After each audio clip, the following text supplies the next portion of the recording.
Well, hello. Okay, welcome to Tuesday Together Talk. I'm Reverend Rebecca Burrow. Y'all know that by now.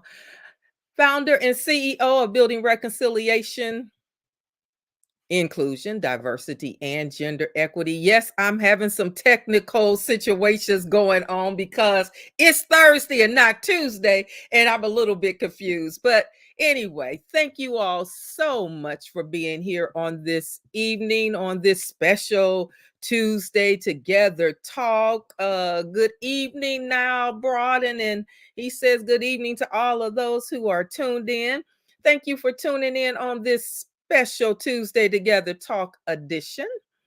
I appreciate you all so much for bearing with us this week. We had a couple of situations going on. I was sick, and also our guest conversationalist was ill as well. But here we are. And so this is an exciting time as we are entering into our Black History Month conversation. Black Power, Fist of Glory, right?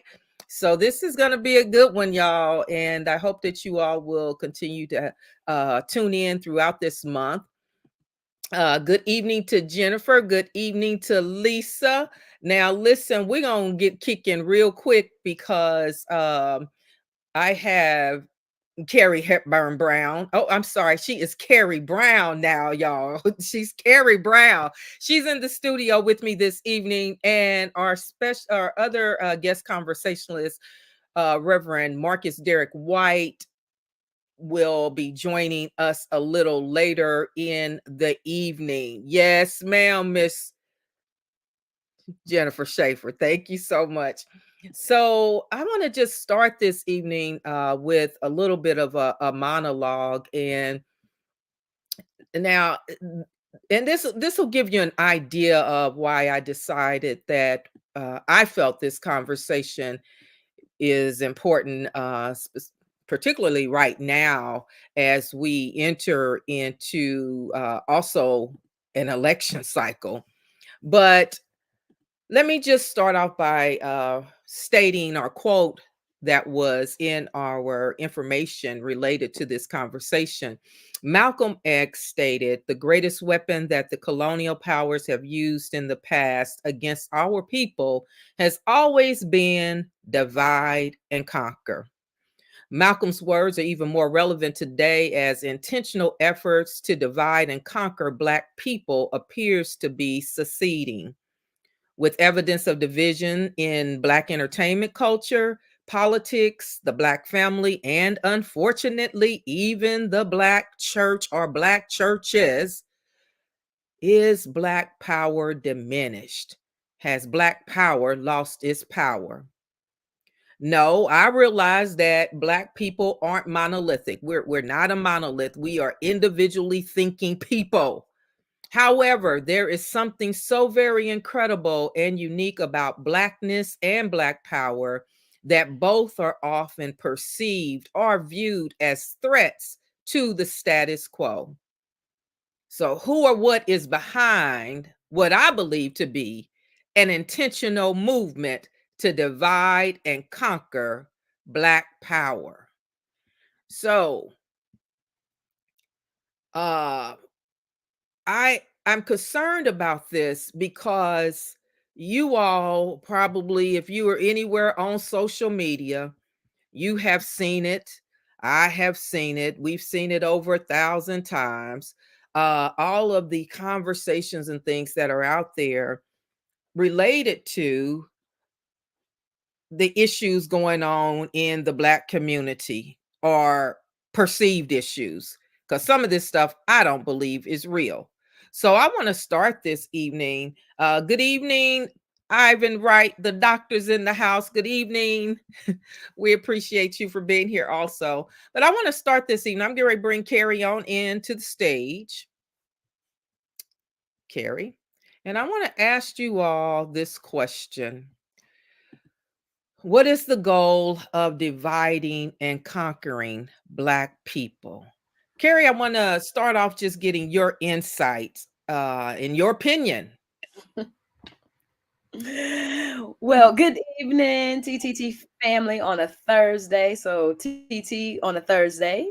It's Mhm, always great to be here. You know, you and I have been having this conversation for a couple of weeks now. And I think there's two things. One is, I think this whole, I mean, divide and conquer is actually a strategy. I mean, it's a wartime strategy, it's a business strategy. It is one of the ways in which people go into competition to better their chances of success. So I think number one, it's that. I mean, there are so many things at stake, particularly right now. And we've been talking about it. And I know you and I have been talking about the different areas in which some of this division we've seen it happen.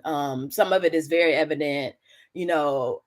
Well, let me put a pin in that. But the other thing is, I think the other piece, so it is actually a strategy in terms of trying to get ahead. But beyond that, I also think that it creates such a distraction that we are not able to prioritize and focus on the real issues.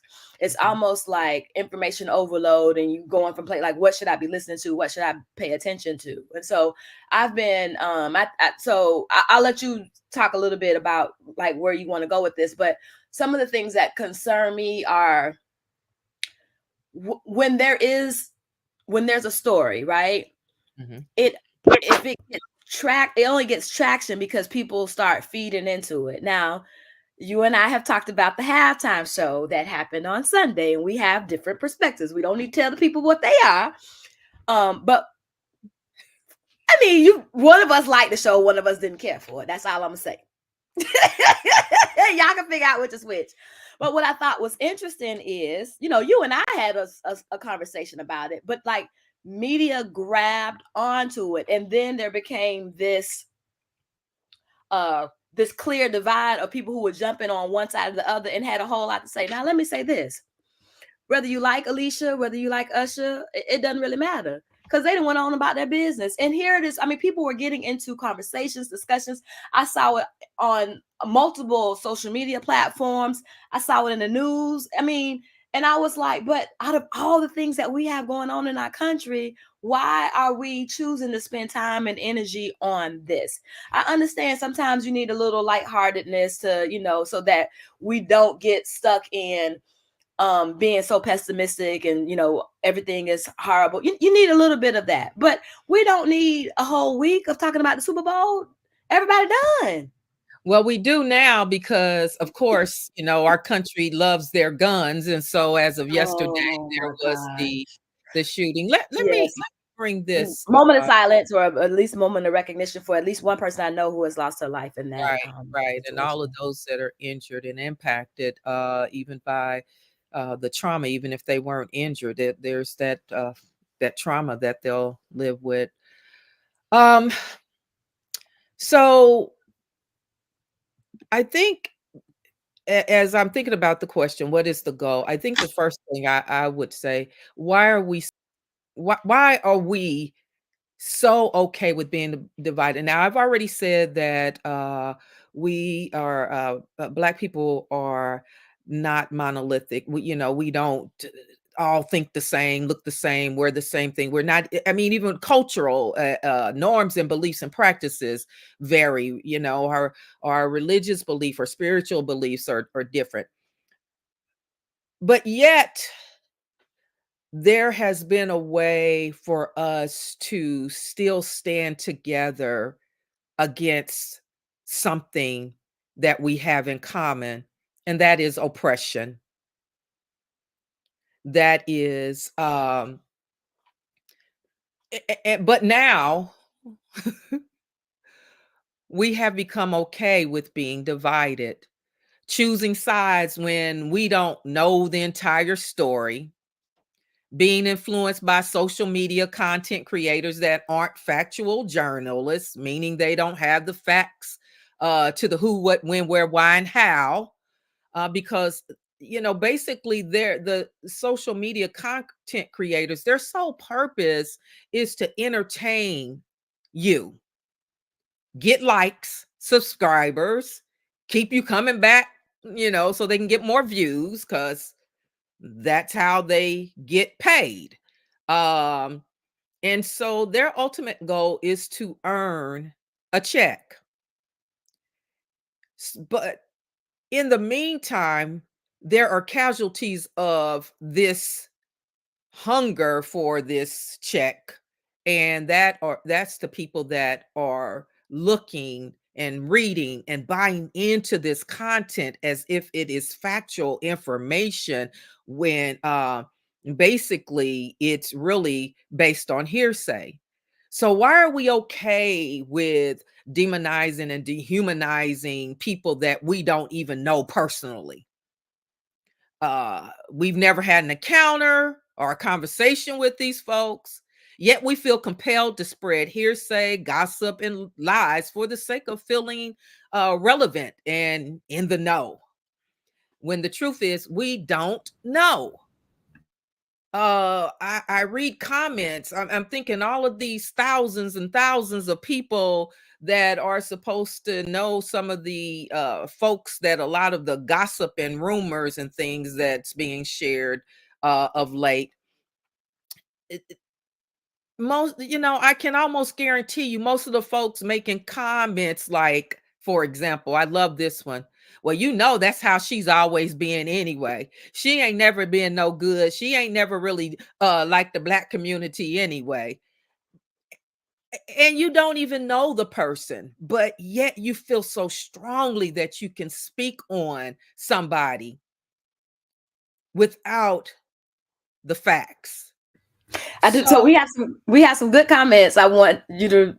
Did you see? We okay, got a couple comments to the let me question, okay. So and then I want to add something. Marlene said there is strength in numbers. When we come together, we can organize, plan, and execute. Can't do that when we're divided. That's right. Hmm. You absolutely can't. And so that's my concern, that why are Black folks becoming the catalysts, are being used as instruments, let me say it that way, being used as instruments for the divide. I know that it makes the divide more, or the content or the lies and everything seem more believable, because now this is coming from some of your favorite people that Right. have created content, or people that look like you. And yet it's not always factual. Most of the time it's not.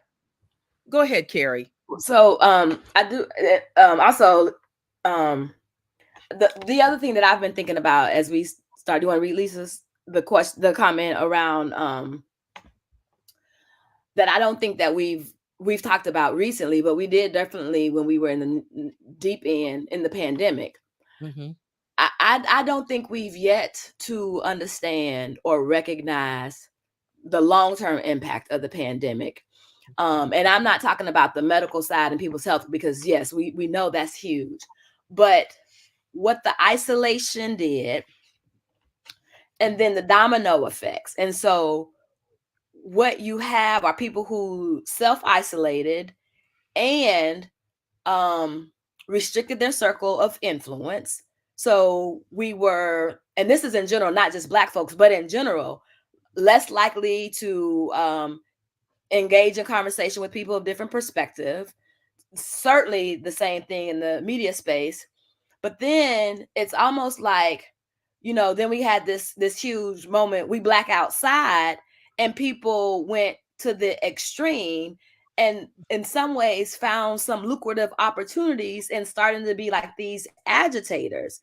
And so I think this idea of, we went from one way in which people can get rich quick in these, reality competition shows. If anybody knows of anybody that has a application, let me know, because I think that's gonna be my side hustle. I'm gonna try to win a competition show.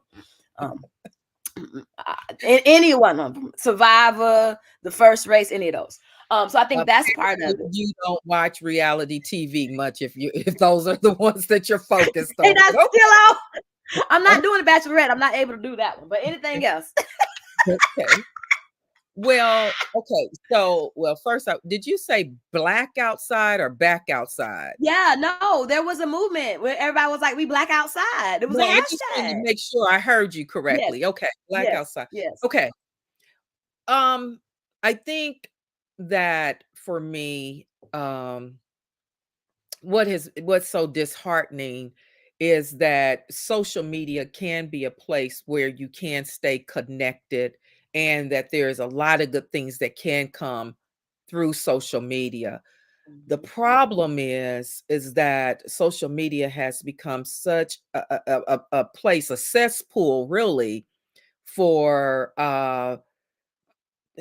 just telling untruths, or it's become a place where people are depending on it for their source of income, which drives them to create content that, as long as somebody else said it, or they use the word allegedly in front of, that's their disclaimer now, allegedly, then they don't care what they are saying.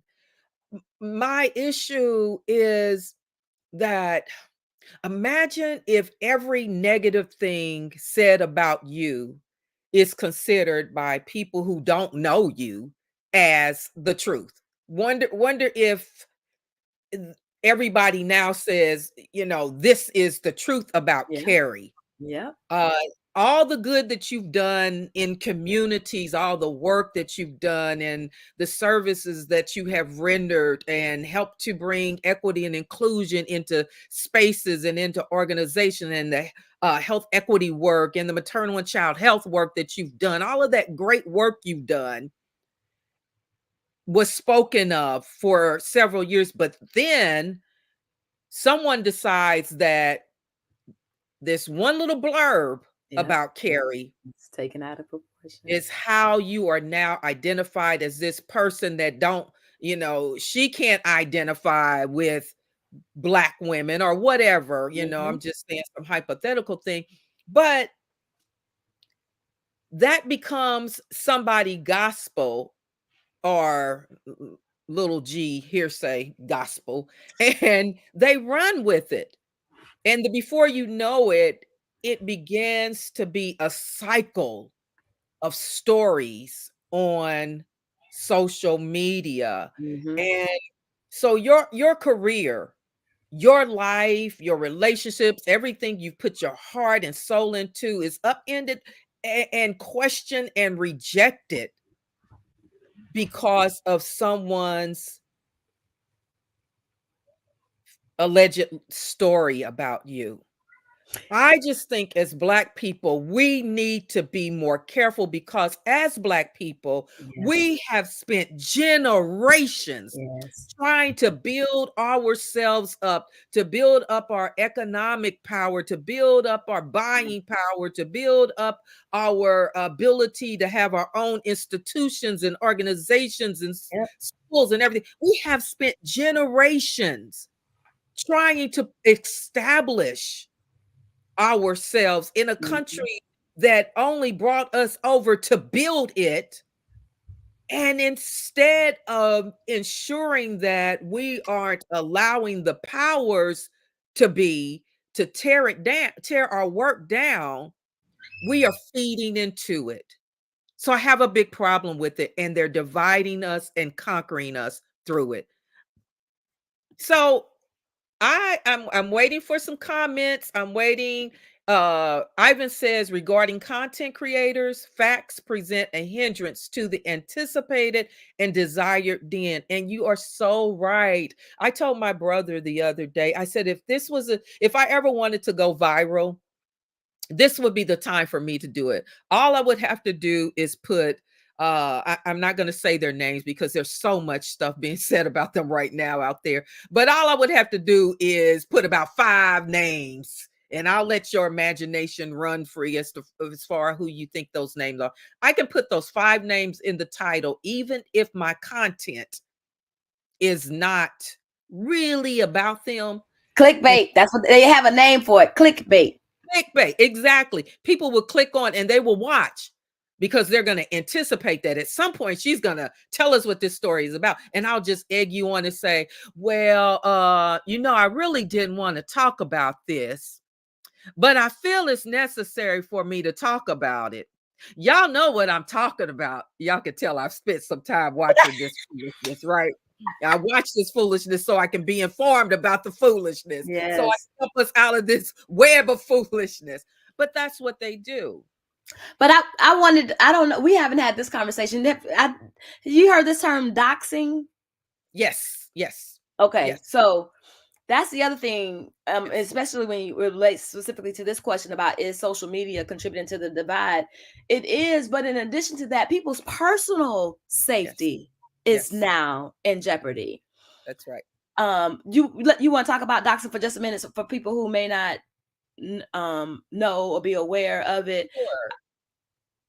Yeah, I mean, it's basically just putting somebody's personal information all over the internet, their home address, their phone numbers, I mean, sometimes social security, just anything that's Yep. personal. And so that's how you see a lot of folks. And then, they say, well, when people are driving by folks' home or going to visit folks' home, they ain't supposed to be there. A lot of that information has been out there, and we see it time and time again. Unfortunately, particularly in politics, you're seeing a lot of that. And if you've been watching the news today, then you have probably heard that terminology being used because there is some situation going on in Atlanta right now, y'all. Mhm.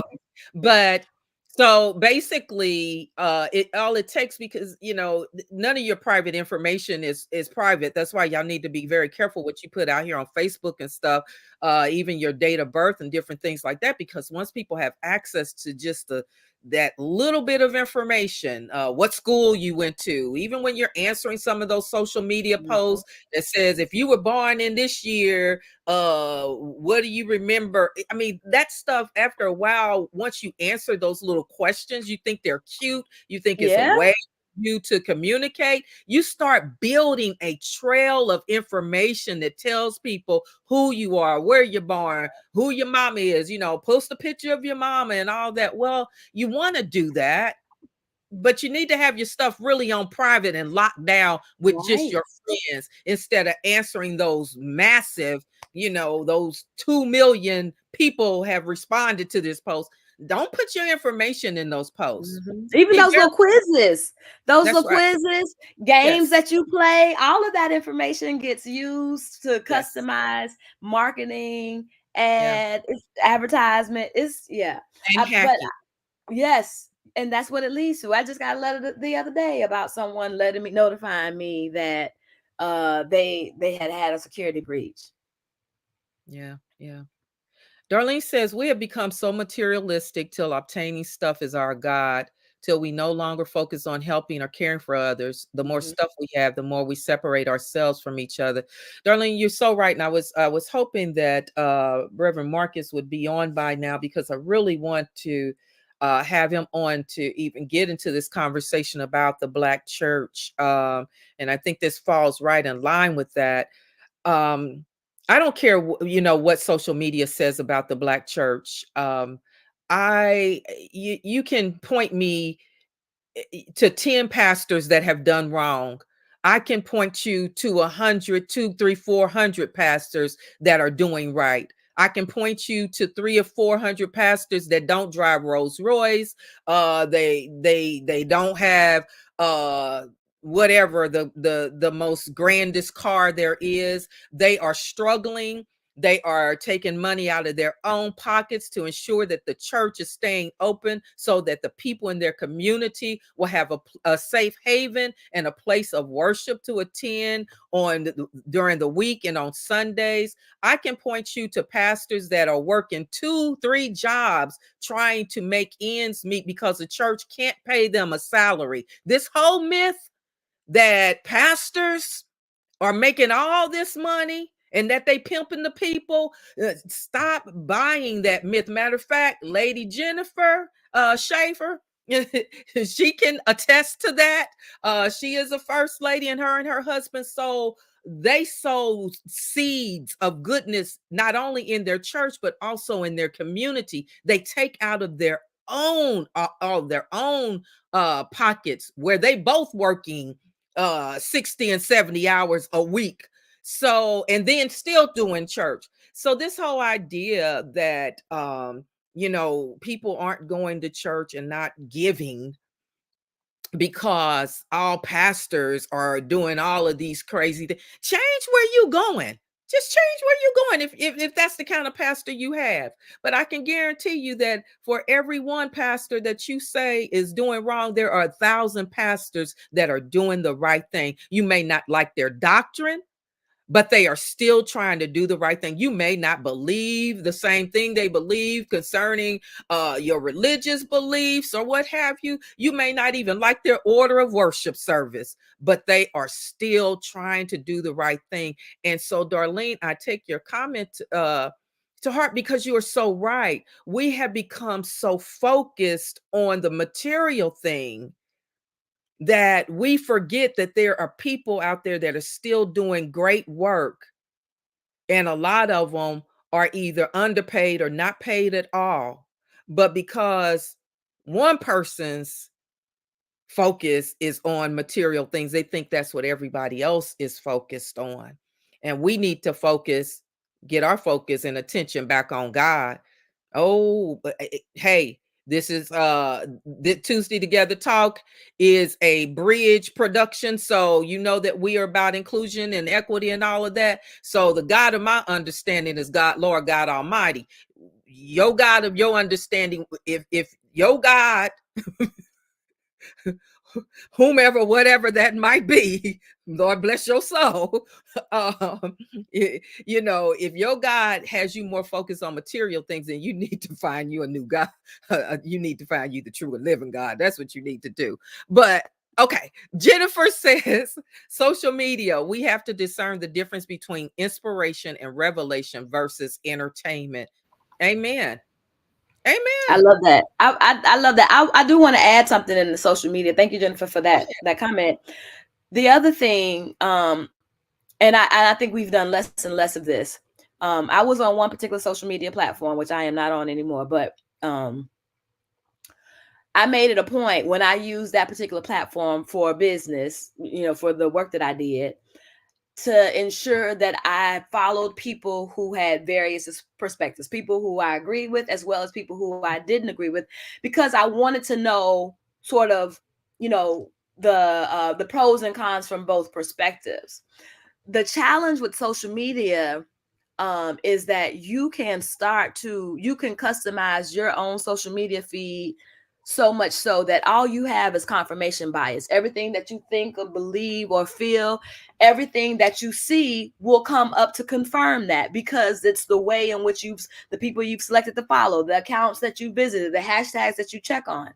And so I agree with Jennifer's comment, but I also encourage us to consider widening Mhm. our um our visibility, because Mhm. we not obviously part of the challenge is more than half of it is false. But even if you get false information, get false information from both sides, Mhm. because we can't get to a point where we're getting organized and uniting and coming up with strategy without knowing how is the other side informing themselves. So that's the other part that I wanted to just put in Yeah. there. And then honestly,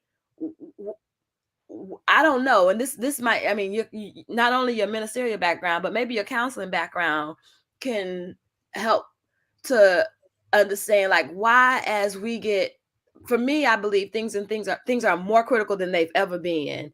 And it seems like we've started to become more fragmented than we ever have. There was a point that I know growing up, it was like in your family, in your community, we don't talk about that outside the house. So why have we gotten to a point where we're comfortable talking about any and everybody's business Mhm. around mixed company? That was something else that I grew up hearing. We Yeah. don't talk about that around mixed company. And so I don't know. I mean, I just wonder, is the influence of the pandemic and isolation and the way in people have increased mistrust and distrust of one another, like, are those things contributing to it? Well, I'm gonna be honest with you. I don't mind that we are talking about things. I really don't. I don't mind that we're talking about things. The issue that I have is that when you hear one side of a story, or when you hear one person share their experience, you have to know that there are some other people that might have had a different experience, right? And so that's when I think the conversation is very important, the communication and hearing the different narratives and everything. But unfortunately, because that divide is working overtime, what you have instead is, I believe this, that's all it is to it. And that's based on no real facts or anything. It's just based on the fact this person has been saying this for the last 14, 15, however many years, 20 years or whatever. So it must be true. Well, there's somebody else that just decided to keep their mouth shut about it to save everybody some embarrassment, or they just felt like, I don't even need to talk about this. I've gotten over it or moved on, or I'm going to keep letting you talk until you talk yourself into to something you can't, get out of. So I don't mind. The problem is that unfortunately what happens is that we choose these sides, and we choose sides of people that we don't even have any kind of relationship with. We don't. Our entertainers are that. They are entertainers. As much as I love some comedic Cat Williams stand up, all of that, I'm just keeping it real. I do. Me and Rufus Burrow Jr. used to sit in here and listen to Cat. As much as I don't have a dog in the fight between him and all the other people. I don't. So I don't choose a side. I can't say that, yeah, that really happened. That would I wasn't there. So I can't say what's happened. That's his story. He has a right to tell it. That's how I feel about everybody. But I also know that where that's his story, somebody else has another story. And maybe from their perspective or maybe from their vantage point, it is different. So his reality can be one thing, somebody else's reality can be something else. And they could have had this been in the same experience, different realities. So how dare I take a side of people that I don't know when I have a hard enough time taking the sides of people that I'm in relationship with on a regular basis, right? So let me get to Lisa says, in relation to the lies and made up stories on today's certain somebody show, he mentioned that there are social media tactics, and I believe that's true, geared toward creating falsehoods about Black actors, athletes, entertainments, because their research says that some of us believe anything on social media, which creates a divide in our culture because we hone in on the falsehoods and attack one another. And I think, I mean, we know that to be true. I mean, that's what people do. They use whatever is available to them to divide and conquer. So at one point, it was print journalism. That's all. That's what we had, right? Or the telephone, because we used to actually use the telephone to talk with one another. Brianna says it gives us a lot to steer away from real issues. Algorithms place only things that interest you, and if it isn't real issues, it is a distraction. And that's true, Brianna. The only concern I have about the algorithms, though, is that there have been times because a certain name, like I listen to a lot of preachers and pastors. And right now, there's one particular preacher, pastor that social media is eating up. And because I listen to a lot of sermons, that I get a lot of stuff that come across my feed pertaining to that particular preacher, pastor. Although he's one that I have hardly ever listened to in the past, but that's what happened. Those algorithms will start feeding things into your feed. Jennifer, praise the Lord. Ivan says social media is a thunderous storm with no rudder in sight, a runaway train with no Denzel to say the day. Ivan, that was your brother-in-law's, one of your brother-in-law's favorite movie. That movie with that runaway train. I can't even remember the name of the movie, but Ivan, put it in the comments for me. Um, But it's so true. Carrie, come on back and talk to us because I'm running my mouth. Oh, I mean, it's exactly what everyone is saying, and even in the comments. Um, oh Lord, now see you. Now you're going. This, I am not. I'm not fit to answer this question. I'm not gonna say I'm not fit, but I would not consider myself. Well, you're probably one of the people that need to answer it. Well, So I I'm mean, asking this question because there is so much out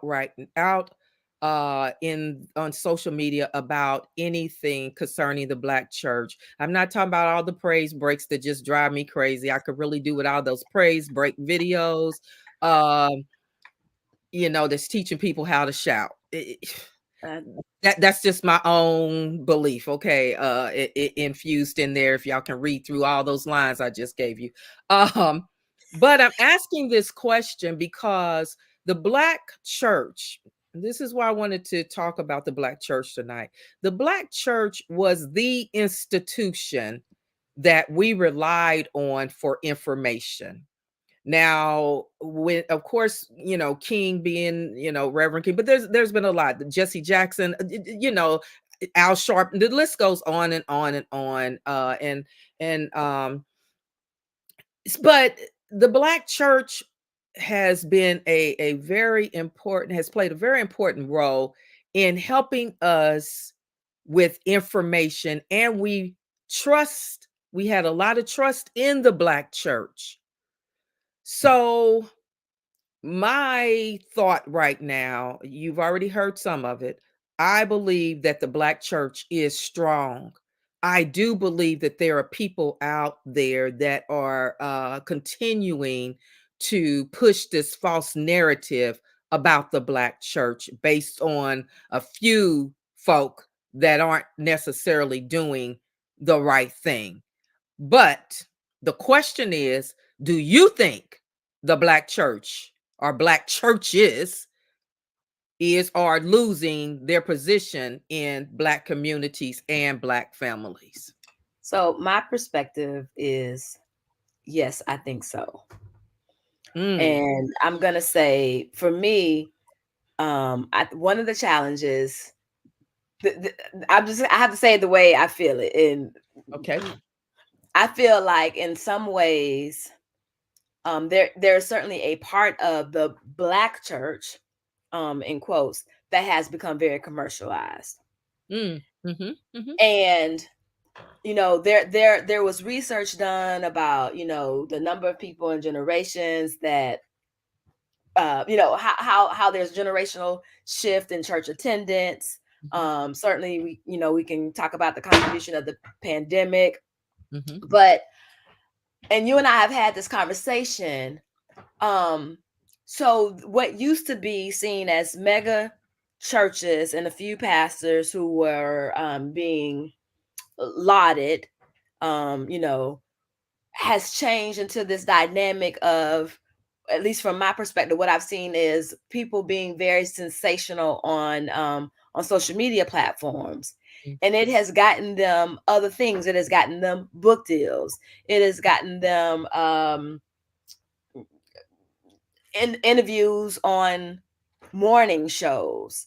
And mhm, for me, as someone who grew up in the church, and I respect and appreciate the value of the saints, the entity that the black church is.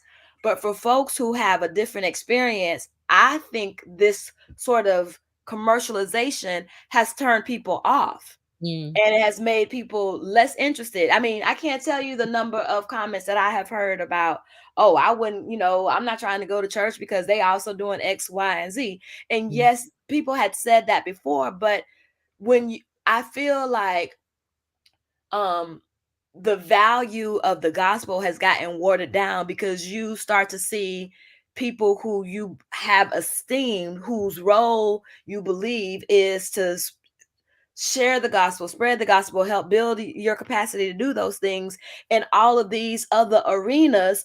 And it's like, wait, hold on a minute. If you got, do you have one foot in this and in the world, and one foot in the church? And so I personally think, um that for a lot of people, a lot of families, the idea and that commitment of, we, no matter what you did on Saturday, you still going to church to Sunday. I don't Mhm. think people have that same perspective and value the church or see it as a place of, union. Like you talked about activism and meeting and all those things. I have not seen that. Okay. Wow. I need for y'all to talk back to me because y'all answer this question. Be honest with me. Do you think the black church is losing its position in black communities and families? In other words, do you believe the black church is losing its black power? I don't agree with uh everything that Carrie said. Now and let me say it this way, because I believe that yes, there is this strong entertainment element that's spreading through churches that I don't necessarily agree with. That has been always been there, even if you start thinking about to the days of the Reverend Ikes and different things, but that's been there. The thing is now that we have more access, right? We have access to being in churches virtually now that we did not before. So we're seeing more of it. Um, so that's something I agree with you on, though, the entertainment piece. Now, what I don't necessarily agree with you on is pastors and uh black church leaders having um the opportunities to be on certain be on television or be on have interviews and on major media outlets and things like that, or to have books and all that, because I think if used for the glory of God, if used to spread the gospel, if used to highlight the issues that Black people are facing, and also solutions, and to become a bridge even now to what's going on within the Black community, I think those opportunities, media, book deals, movie deals, all of that are very, they could be used for the good. So I think that's probably more where we differ, and how people are actually using their resources and assets that they have to help others. I still say that there are still, for every mega church ministry, there are hundreds of storefront churches that are doing a whole bunch of ministry in their communities. They got addiction programs, they're feeding folks, and it's not just storefront, it's smaller churches, memberships less than 500, on down, memberships less than 200, memberships even less than 50. These churches are doing some major work in their community. Yes, they are also the ones that are there for the prayer visuals and things when things happen in the community. They're the ones that family members are calling on when they can't get in touch with their mega church pastor. They're calling the church down the street to help bury their family member, or help them with paying bills or what have you. So there are a lot of churches still doing that work, and there are a lot of pastors that are still speaking truth to power. They are still standing up for what is right. They are still trying to bring awareness to social injustice so that we can create some justice. And there are a lot of them that are still reading the gospel as it should be read, and preaching the gospel as it should be preached. And that is, based on the words of Jesus Christ. I come that you all might have life and have it more abundantly. But not only that, I come to do what? Set the captives free, give sight to the blind, all those things that Jesus taught. That's what a lot of churches are doing. Unfortunately, media focus on the larger ones. And so we have to do our part to stop focusing on who's not doing the work, and let's start talking about who is doing the work.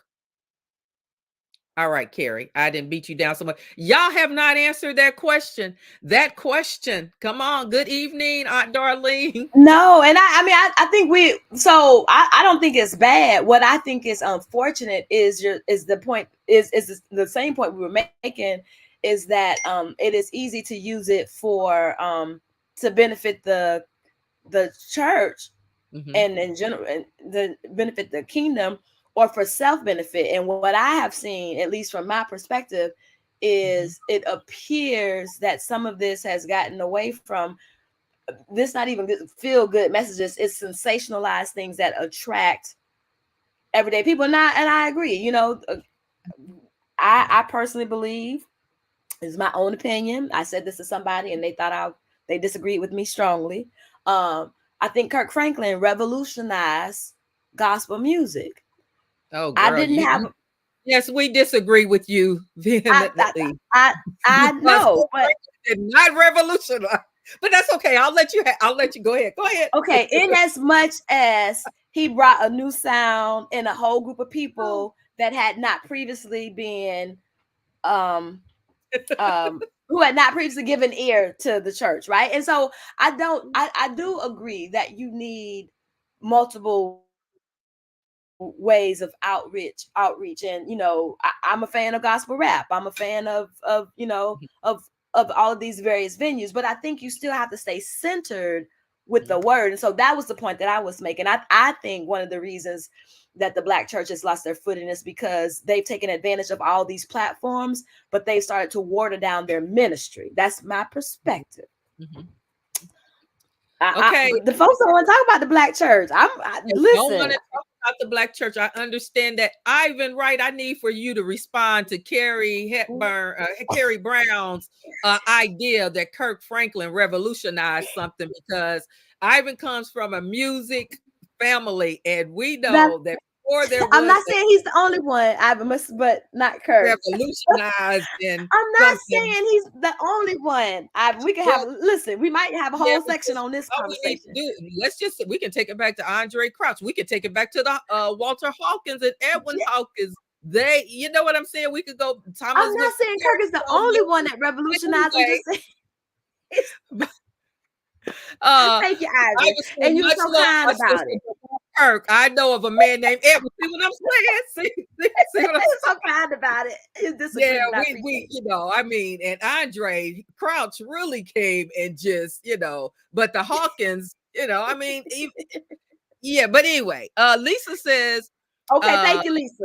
personally, This is I don't think that dissenting the black opinion. church is losing its position, but the black church has a huge task in competing with worldly treasures. As we recall, the social media coverage of a certain church that allowed secular rap during a New Year's Eve service. Yeah, they were surfing and sliding, yeah, yeah. So, or whatever else they call that thing. Uh, Jennifer said black people are moving more into mixed churches. That's a whole nother conversation, Jennifer, that we will talk about one day. Many blacks do not see the need to connect with someone who looks like them, but you can count on one hand, minus the thumb and pinky, where white people will sit under a black pastor.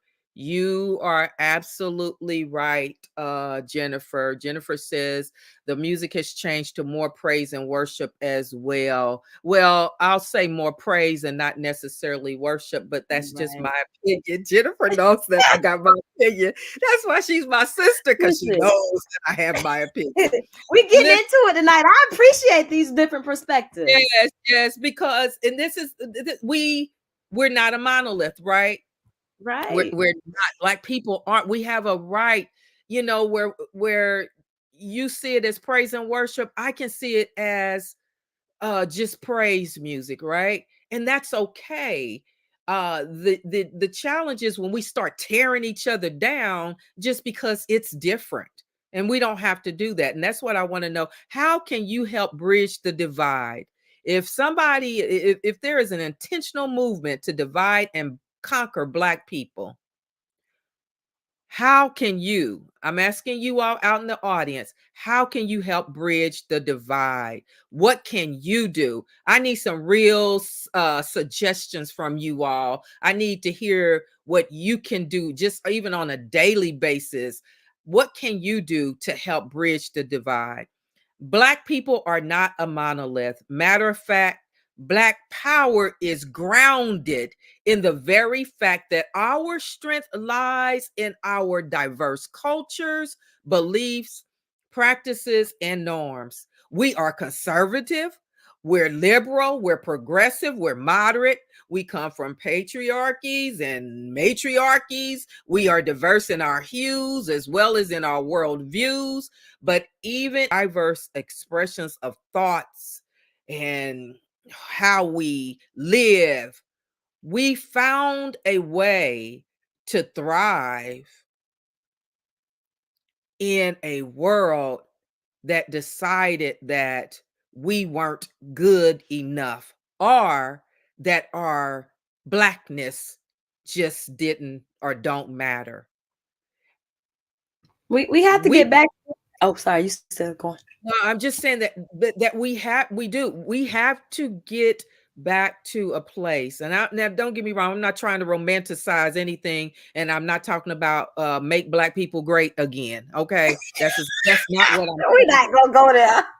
As Ah! we, there's always going to be an element of division, and there's always going to be people like the one that sits in on the Supreme Court right now, the one that has decided a long time ago. There's always going to be one that is a senator in I believe South Carolina, the one that I just love. Y'all know the one, y'all saw it. I just love you.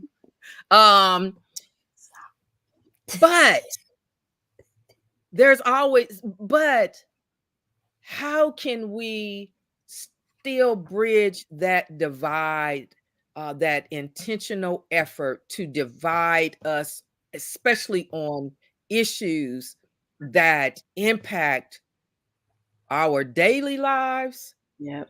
future generations, and then generations after those generations?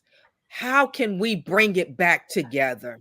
Well, I was gonna say when I was growing up, I used to hear this phrase: "We have to learn how to disagree without being disagreeable." We just have to decide that this is what is before us is too important for us to um publicly divide ourselves from one another.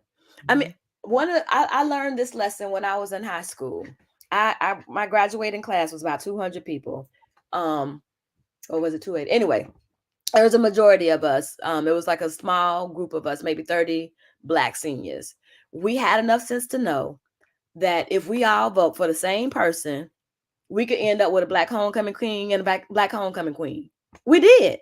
mhm, Now, it wasn't that we all thought that what we did, we all decided together. Here's the one person we're all now. You may have thought that there were other people. We floated 2 or 3 names, but when it came down for it, every category, you could see it in our yearbook. Every category, we agree on one person who we were going to support and back.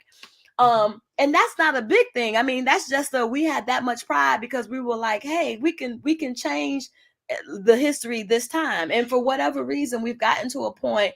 I think maybe it's individualism on our our parts in this. I still think the pandemic has definitely exasperated people's willingness to shrink and only focus on themselves and not care about others.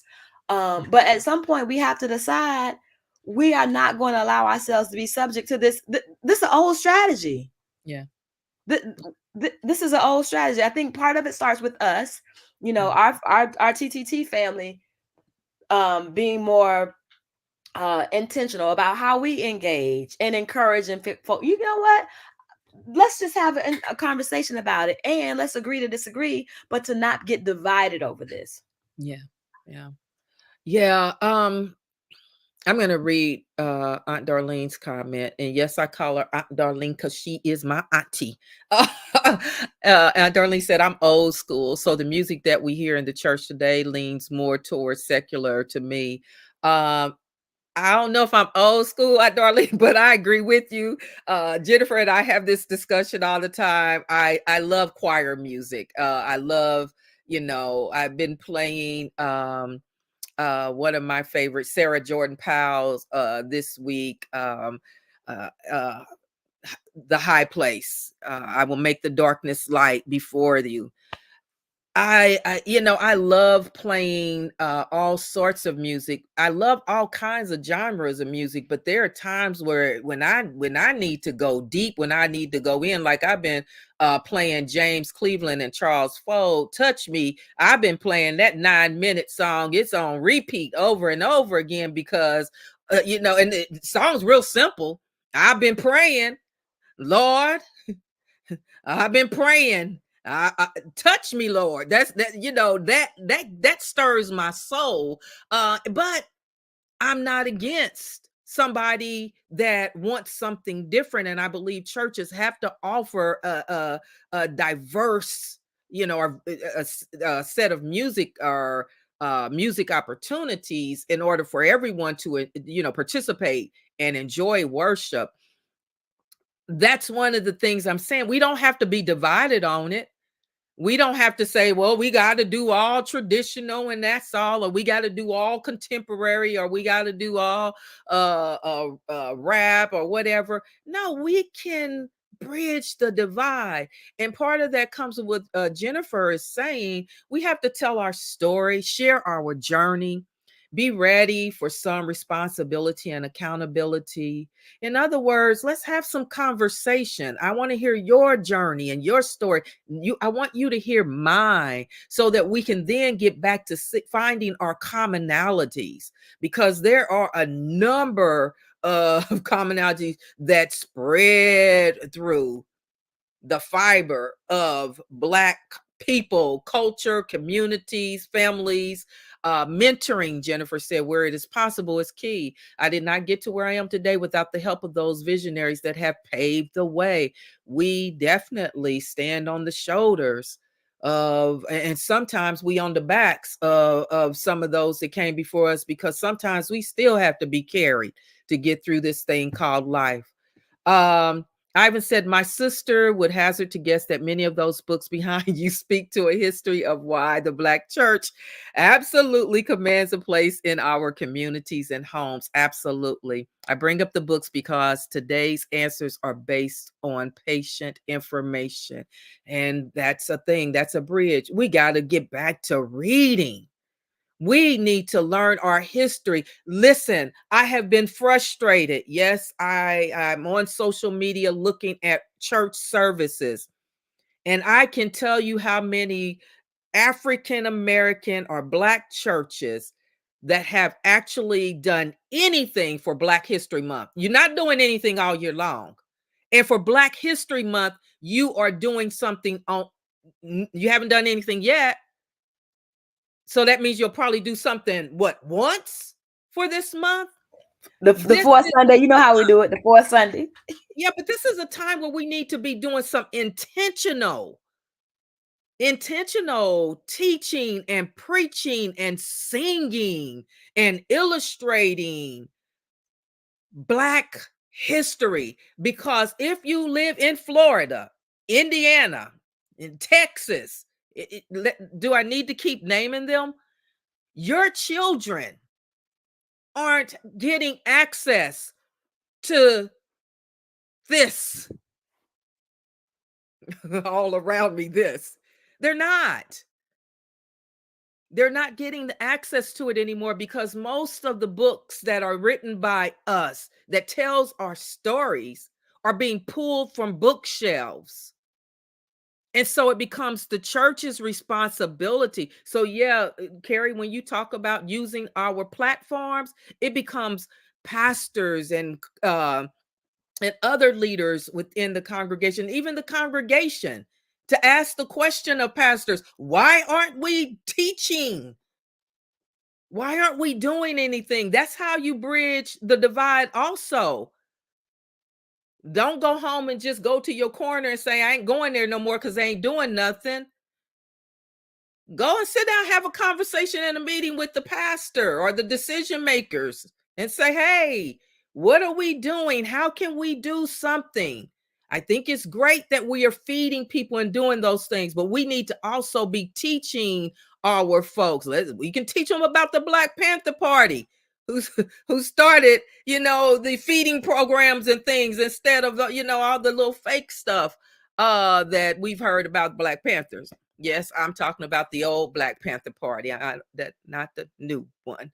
Sarah Jordan Powell, yes, ma'am. Jennifer, high place. I won't turn back. He'll take the gloom. Yes, he will. See, Jennifer's been to visit. Um, so it's 7:32. This conversation will continue as we will now focus more on how we can start bridging this divide. We now know part of the problem. We know that there's an intentional movement to divide and conquer the Black community, because guess what? There's an election coming in November that will determine probably whether we will have voting rights going forward or not. And I don't say that as hyperbole or anything. I'm saying it because it's the truth. So we will continue this conversation so that we can start doing our part in bridging the divide. Let's start thinking critically again. Let's start being people that think, not just followers. It's so interesting to me that the social media is all about followers. And there's nothing wrong with following when you are following ethical people, people with integrity, people that are intelligent and have wisdom. There's nothing wrong with following, but you still need to be a thinker, even if you're a follower. You need to be thinking. Okay. Carrie, you have I said anything? right. I said right. No, this was a good one. I mean, obviously we can continue this conversation. I think it's great that we had different perspectives. I'm looking forward to being, continuing the conversation and really starting to brainstorm how can we be the solution? How can we help um, to unite us? Really, that's where it comes down to, and particularly at this time it is critical. Move out the way. It's critical right now. And I always love hanging out with you. I love hanging out with the TCT family, but also I just want to encourage us to continue being very critical about what we see and how we're interacting, and just let's take a look the next week, and when we come back together, now that you're looking through a lens of how are people interacting, do you see it showing up more often? Because I think that's the thing too. Some of it is that we've become desensitized to some Yeah, of it, and we don't yeah, even realize how was it the small foxes ruin the vine. yeah, So yeah. yeah. And let's pick up a book this week. Yes. Let's pick up a book. You need any book suggestions? Send me a message on Facebook, or put it in the comment if you need some book suggestions. I got plenty of them. Hmm. Book suggestions, and some that I think might help, you know, help bridge the divide. I Um, see what you did there. That was smart. So do we have any additional comments before we let you all go? You all have done great this evening, keeping us on our toes and participating in this conversation. I love when you bring your voices to this conversation, because this helps us think. This helps us to see different perspectives, and what I'm finding, just based even on where you're located geographically in this country, your thinking might be different. Down here in Florida, I feel like, every day, all my life, I had to fight. I am not playing. Down here in Florida, I gotta fight. Oh Lord. And y'all to kick that man up out of that out of that presidential race too. So now he's back with the vengeance. Oh Lord, have mercy. Y'all keep praying for us down in Florida. We need a lot of prayer. We need a lot of prayer. Oh, if we ever needed the Lord, we sure do need God now. So, anyway, thank you all so much for tuning in this evening. Again, y'all know me. I'm Rev Rebecca Burrow, and I'm the founder and CEO of Bridge, Building Reconciliation, Inclusion, Diversity, and Gender Equity. Follow us. Follow us. But when you follow me, don't just follow me because you just want to follow and not say anything. I want people to talk back to me. Talk back in our discussion on our post. If you're part of Tuesday Together Talk Take Two private group, next week we will do our after the conversation. So that means we'll meet in our private space on Zoom.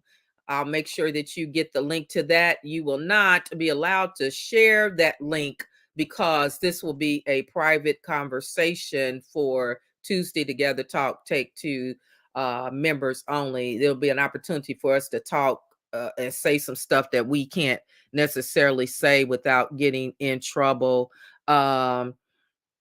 Great discussion. Thank you. Oh, he said, I still need to hear there is a, oh, yeah. Yes. I know So, that one. yes. Okay. Well, you can sing it next time, Carrie. But thank you all so much. Make sure you do follow us at www.reconciliationandequity.com, www.reconciliationandequity.com. That's where you can find all the information about Bridge. If you still don't know who or what Bridge is, you need to definitely check us out at www.reconciliationandequity.com. You can also find us on Facebook at Reconciliation and Equity, along with Instagram and YouTube at Reconciliation and Equity. And if you ever get lost, just put into your search Tuesday Together Talk. I'm sure you will definitely, find us out there. Aunt Darlene says, I'm happy to see and hear about the history that is being made today and not only about what happened centuries ago. Absolutely. Absolutely. And that's what we got to start lifting up. There are history makers out there today that are doing some heavy lifting right now in a time where we are being divided. So let's keep helping to lift those history makers up and do our part. I love y'all. I love y'all so much. Thank y'all for being patient with us, and good night, everybody. I will see you next week. So hey, hang in there and we will close this party out. Good night, y'all. Good night. Good night. Good night.